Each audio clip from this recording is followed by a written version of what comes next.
बंधुओं नमस्कार, सत श्री अकाल, प्रणाम। अभी चर्चा चल रही है सुंदरकांड के वैज्ञानिक नीति और विदेश नीति के ऊपर कि सुंदरकांड जैसे छोटे कांड में ये सब कितनी गहराई तक समाया हुआ है। इसी प्रसंग में आगे चलते हैं। हमारी विदेश नीति ये कहती है कि हमारा लक्ष्य जो है, हमारी दृष्टि उसी के ऊपर होना चाहिए। हम जब उस काम को प्रारंभ करते हैं तो रास्ते में उतार चढ़ाव कुछ भी आए, लेकिन टारगेट हमारा सीधा होना चाहिए कि हम क्या काम करने के लिए निकले हैं और क्या हमारा उद्देश्य है।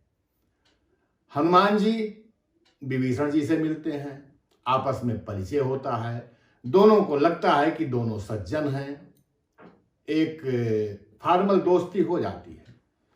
सब परिचय होते ही हनुमान जी की दृष्टि अपने लक्ष्य पे आ जाती है। सब कुछ एक किनारे करके वो पूछते हैं कि भाई ये बताओ कि मैं जानकी मैया को देखना चाहता हूं। अब और बाकी हालचाल बाद में, पहले उनका हाल बताओ। पुनि सब कथा विभीषण कही, जेहि विधि जनक सुताता रही। उन्होंने सारा रास्ता, सारी कहानी, सारी कथा हनुमान जी को बता दी।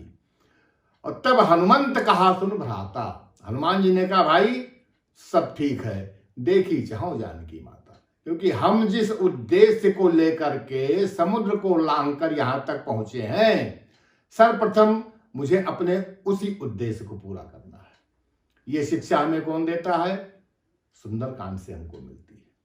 इसीलिए कहते हैं कि सुंदरकांड आप आध्यात्मिक दृष्टि देखिए। सुंदरकांड के आध्यात्मिक अर्थ तो इतना गहरा, इतना विस्तृत है कि भैया कितना भी कह लो, कितना भी सुन लो, न मन भरता है, न कथा खत्म होती है। लेकिन जो हिंदू धर्म के नहीं हैं, जो किसी अपर धर्म से भी हैं, कोई प्रॉब्लम नहीं, क्योंकि हमारा धर्म, हमारे ग्रंथ मानव मात्र के लिए है। सब कोई पढ़े अगर तो इसमें से इन सारी नीतियों का फायदा सबको मिल सकता है। अब आप देखिए कि कहीं पर भी कोई प्रोजेक्ट होता है, उसकी एक समय सीमा होती है। प्रकृति का हर काम समय सीमा के अंदर होता है। कोई भी काम ऐसा नहीं है कि जिसका समय नहीं है। अगर फल फूल आते हैं तो उनका समय है। पौधा अंकुरित होता है, पौधा बनता है या वृक्ष बनता है, कब फूल आएगा, कब फल आएगा, सबका समय निश्चित है। और इसी चीज से या इसी चीज का अनुकरण करते हुए मनुष्य ने भी अपने हर टारगेट का एक समय सीमा निर्धारित कर रखी है। आप देखिए, पुल बनाना है, स्कूल अस्पताल बनाना है, बड़े से बड़ा कोई भी प्रोजेक्ट है, यहां तक कि युद्ध क्षेत्र में भी समय सीमा निर्धारित कर दी जाती है कि हम ऐसा करेंगे तो ऐसा होगा, इतने दिन में हम ऐसा काम कर लेंगे। ये सब शिक्षा हमें कौन देता है? सुंदरकांड देता है भाई। रावण जब क्रोधित होकर सीता मैया के पास आता है, तब उनको 1 महीने का समय देता है। मास दिवस मोह कहा न माना, तो मैं मारव काढ़ी कृपाना। उसने सीता जी को समय दिया कि अगर तुमने हमारी बात नहीं मानी, 1 महीने का समय दे रहा हूं, तो मैं अपना कृपाण निकाल करके तुम्हारा सर काट दूंगा। लेकिन जब हनुमान जी आते हैं, मां सीता से मिलते हैं, तब यही बात समय सीमा, जो टारगेट का जो समय सीमा है, यही बात सीता मैया हनुमान जी से कहती हैं। तात शक्र सुत कथा सुनायो। हे तात, इंद्र के पुत्र जयंत की कथा से राम जी को एक बार याद दिला देना। बाण प्रताप प्रभु ही समझायो। प्रभु के बाणों का क्या प्रताप है, ये उनको एक बार स्मरण करा देना। और मास दिवस महुनाथ न आवा, तो पुनि मोहि जियत नहीं पावा। वही 1 महीने का टारगेट, वही 1 महीने का समय सीमा उन्होंने हनुमान जी के साथ निर्धारित कर दी कि अगर 1 महीने में मेरे प्रभु नहीं आते हैं तो हमको जीवित नहीं पाएंगे। ये अपने लक्ष्य के लिए या काम को उसको पूरा करने के लिए समय सीमा निर्धारित करने की परंपरा आज की नहीं है। ये कोई ब्यूरोक्रेट्स या किसी कंपनी ने नहीं बनाया है, आदिकाल से चला आ रहा है, जिसका वर्णन हमारे ग्रंथों में सुंदरकांड में स्पष्ट रूप से है। और सीखना है हमें सुंदरकांड से। क्या है नीति, विदेश नीति? सुनिए, अपने लक्ष्य के संपूर्ण प्राप्ति पर ध्यान है, थोड़े प्राप्ति पर नहीं। हनुमान जी लंका पहुंच गए। हनुमान जी के अंदर इतनी शक्ति है कि अगर वो अहिरावण के यहां से राम और लक्ष्मण जी को मुक्त करा करके ला सकते हैं तो सीता मैया को भी ला सकते हैं, इसमें कोई संशय नहीं है। लेकिन सीता माता को लंका से लाने पर प्रभु राम का जो उद्देश्य है वो कतई नहीं पूरा होगा भाई। इस धरती को, इस भूमंडल को राक्षसों से विहीन करने के लिए उनका अवतार हुआ है। अगर सीता जी को ले आते हैं तो राक्षस तो सारे जिंदा हैं, वहीं के वहीं हैं, क्या उद्देश्य बचा? कहीं कोई लक्ष्य पूरा नहीं हुआ। तब हनुमान जी को ये चीज पता है। उन्होंने क्या कहा? अब ही मां तुम्हें जाओ लवाई। हे मैया, मैं आपको अब भी ले जा सकता हूं, लेकिन प्रभु आयस नहीं राम दुहाई। मैं राम जी की दुहाई देकर के कहता हूं, उनकी आज्ञा नहीं है। और सांत्वना के रूप में उनको धीरज दिलाते हैं कि कछुक दिवस जननी धरि धीरा। हे मैया, थोड़े दिन की बात है, धीरज रखिए, कफिन सहित आई है रघुबीरा। बानरों की सेना लग के रघुबीर जी आएंगे, मेरे प्रभु आएंगे। मतलब कि लक्ष्य है राक्षसों का संहार करना, न कि सीता जी को सिर्फ वापस लाना। सीता जी को तो ले ही आएंगे। यही चीज हमको, यही हमारी नीति है और यही विदेश नीति के लिए हमें शिक्षा मिलती है कि जब हम बड़ा लक्ष्य लेकर के चलते हैं तब छोटे लक्ष्य को हमें पीछे करना पड़ता है। और ये शिक्षा कौन देता है? सुंदरकांड। और आगे बढ़िए। आज भी आप लोगों को पता है कि जब भी कहीं चोर, डकैत, आतंकवादी या राष्ट्र विरोधी गतिविधियों में संलग्न रहने वाले लोगों को पुलिस या कोई फोर्स घेरती है, सबसे पहला प्रयास क्या होता है? उसको जीवित पकड़ना, न कि मारना। मर गया, गोली लग गई, बाद की बात है। लेकिन पहला पूरा प्रयास होता है, ईमानदारी का प्रयास होता है कि इसको जीवित पकड़ा जाए। क्यों? उससे बहुत फायदे हैं। वो तो एक यूनिट है, एक व्यक्ति है, उसके पीछे कितनी बड़ी श्रृंखला है इसका पता कैसे लगेगा अगर हर एक आदमी को मार दिया जाएगा? उसी से तो हम उस संगठन की जड़ तक हम पहुंचेंगे। इसलिए पहला प्रयास क्या होगा? उसको जीवित पकड़ा जाए, और जीवित पकड़ के उससे वो सब चीजें उगलवाई जाएं, पूछी जाएं जो हमारे हित में है। हनुमान जी भाई हमारे लिए हनुमान जी हैं, राम जी अपने लिए राम जी हैं, लेकिन लंका वालों के लिए तो वो राष्ट्रद्रोही है ना। लंका वालों के लिए तो आतंकवादी हैं। हमारे लिए तो प्रभु राम है, लेकिन लंका वाले किस दृष्टि से देखेंगे? शत्रु की दृष्टि से देखेंगे।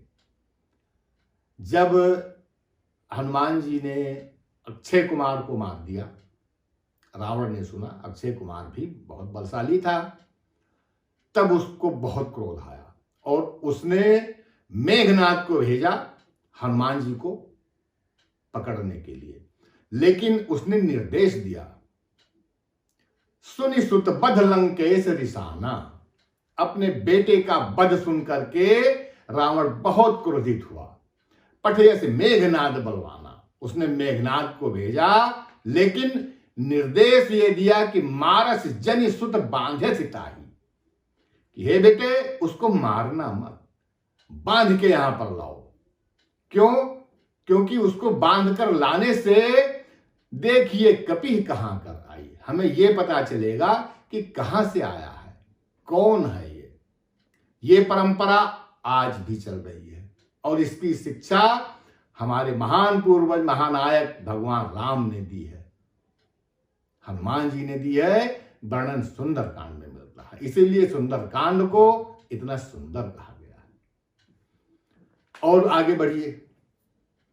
हर समाज में, घर में, राष्ट्र में या दुनिया में कुछ माननीय होते हैं, कुछ लोगों का कद इतना बड़ा होता है कि उनकी बात हमें माननी पड़ती है। यह मान करके भी समझौता करना पड़ता है कि अगर इन्होंने कहा है तो चलो ठीक है, ये हमसे बड़े हैं, ये माननीय हैं, इनकी बात हम मान लेते हैं। ये भी शिक्षा कहां से मिली? सुंदरकांड से। हनुमान जी के ऊपर जब मेघनाद ने ब्रह्मास्त्र का प्रयोग किया, तब हनुमान जी ने मन में विचार किया कि ये ब्रह्मास्त्र ब्रह्मा जी का दिया हुआ है। ब्रह्मा जी परम पिता परमेश्वर है, और अगर इसका अपमान किया जाता है तो ये सीधा ब्रह्मास्त्र का अपमान होगा और ब्रह्मा जी का भी अपमान होगा। इसलिए उन्होंने अपने आप को बंधवा लिया वहां पर। ब्रह्म अस्त्र तेहि सांधा, कपि मन कीन्ह विचार, जो न ब्रह्म सर मानहु, महिमा मिटय अपार। कि अगर हम इस ब्रह्मास्त्र की को नहीं मानते हैं, इसको नष्ट करते हैं, तो बहुत बड़ी महिमा इसकी समाप्त हो जाएगी। यही स्थिति तो आज भी है। 4 देशों का, 6 देशों का, 2 देशों का आपस में किसी भी तरीके का डिस्प्यूट होता है, झगड़ा होता है, जो बड़े देश हैं अगर वो अपना स्वार्थ छोड़ करके ईमानदारी से उनमें समझौता कराएं तो हो जाता है, ऐसी बात नहीं है। और छोटे राष्ट्र जो है बड़े राष्ट्र की बात मान लेते हैं। यही तो माननीय का सम्मान है। गांव घर परिवार में देखो, कहीं पर भी कहीं लड़ाई झगड़ा या किसी भी प्रकार का डिस्प्यूट होता है तो जो गांव के बड़े बुजुर्ग 4 लोग आते हैं, बैठते हैं और समझदारी और ईमानदारी से समझौता कर लेते हैं। तो थोड़ा बहुत ऊंचा नीचा हो करके दोनों पक्षों को मानना पड़ता है। ये चीज सुंदरकांड हमें बता रहा है। और आगे बढ़ते हैं। जब किसी बड़े लक्ष्य को हमें प्राप्त करना है, हम चाहे किसी विभाग में हैं, चाहे किसी कंपनी में हैं, चाहे कहीं पर भी हैं, अगर उस लक्ष्य के लिए हमको भेजा गया है तो वहां पर उस लक्ष्य के लिए हमें व्यक्तिगत मान अपमान को एक किनारे रखना होगा। उसको अगर हम लेकर के चलेंगे तो शायद लक्ष्य से भटक जाएं। सोचने वाली बात है। यही चीज हनुमान जी ने किया और ये सुंदरकांड में वर्णन है इसका। जासु नाम जप सुनो भवानी, भव बंधन काटहि नर ज्ञानी। शंकर जी कहते हैं कि हे भवानी, जिसका नाम जप करके भी ज्ञानी नर इस भवसागर से पार हो जाते हैं। तासु दूत की बंध तरुआ, उनका दूत बंधन में आ सकता है। प्रभु कारज लग कपि बंधावा, प्रभु के कार्य के लिए हनुमान जी ने अपने आप को बंधवा लिया, क्योंकि लक्ष्य दूर है।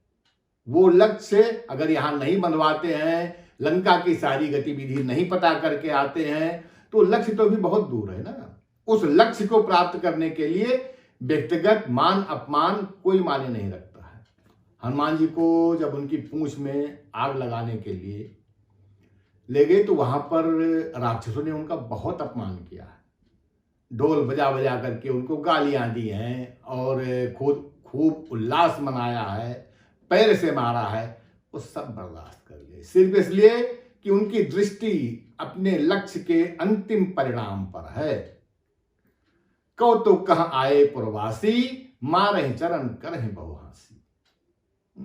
उन्होंने उनका बहुत उपहास किया है।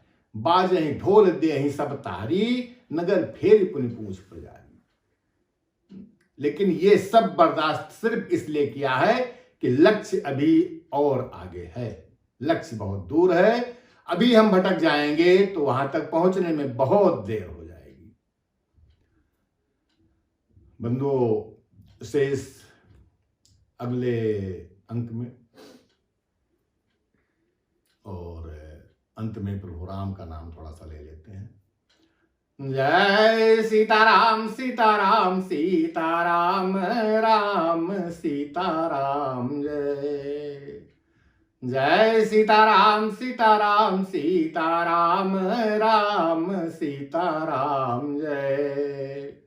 सीताराम राम सीताराम, जय सीताराम राम सीताराम, जय श्री सीताराम नाम महाराज की जय।